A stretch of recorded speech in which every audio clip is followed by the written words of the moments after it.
Ayan po guys, ang ating gagawin, sisig tofu. Ayan. Kasi gusto ng mga anak ko yung sisig tofu daw. Ayan po guys, ang ating lulutuin for dinner.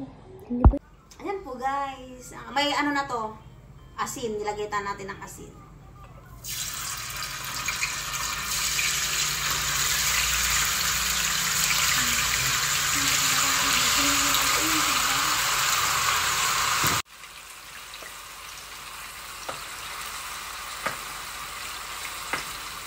Yan, ganyan lang po. Piprito po natin yung tokwa.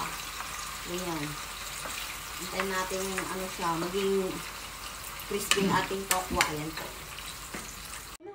Hello po guys, ito po ang ating dinner. Ayan po yung ano na natin kanina. Pinrito po natin. Ayan. Lalagay na po natin dito sa bowl lahat.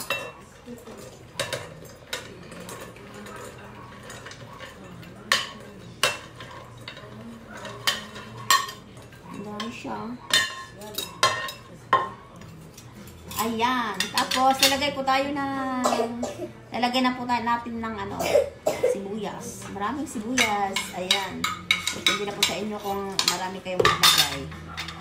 Ayan po guys. Tapos, lalagay na po tayo ng eto.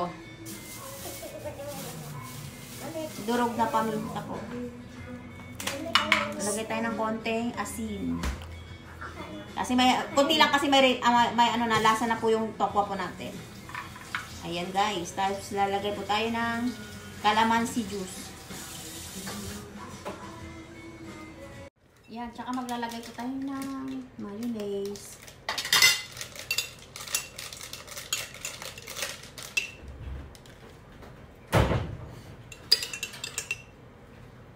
Yan po guys. Maglalagay po tayo ng, kung gusto nyo, yung ginawa na sili sauce. Ayan. Depende na po sa inyo kung gusto nyo lalagyan po. Optional lang po mga madam. Nalagay po natin yung sili. Ayan. Lagyan natin sa ibabaw mamaya yung isa. Konti.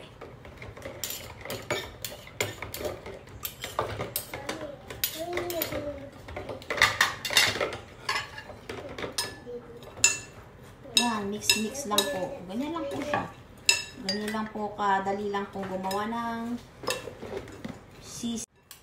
Yan po guys, ganyan lang po. Halo-halo lang po, ganyan lang po kadaling gumawa ng sisig tofu. Yan po guys. Ang ating dinner.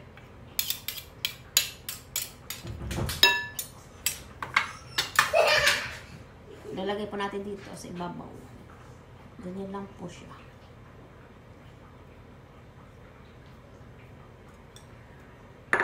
Ayan po guys, ang ating dinner. Ayan na po guys, ang ating dinner. Ayan na po. Tapos ito po yung saging na binalag natin nung last week. Ayan na po, nahinog na po. Nahinog na po lahat. Ayan guys, kuha tayo ng ating oh, di ba? Ilagay natin dito. Ayan. Kain po!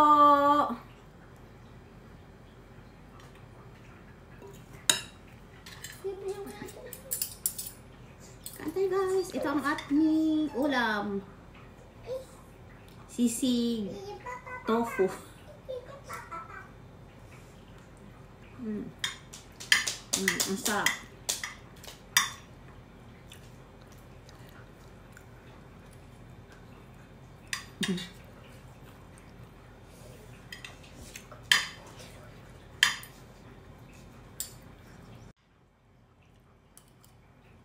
Sinunod ko na pangalan ko. Mami, sinunod ko na pangalan ko lahat. Ang sarap. Ay, ako sinunod ko na. Sinunod ko na.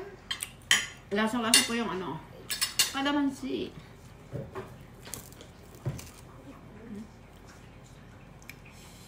Ating dessert.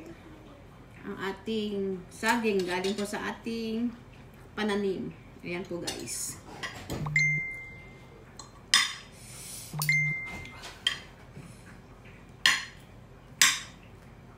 Bakit?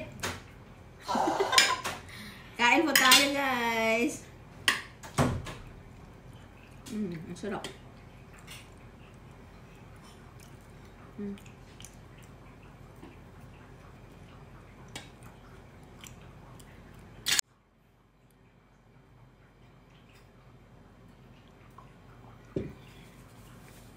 Ayan po guys ang ating dinner. Thank you guys for watching. Bye!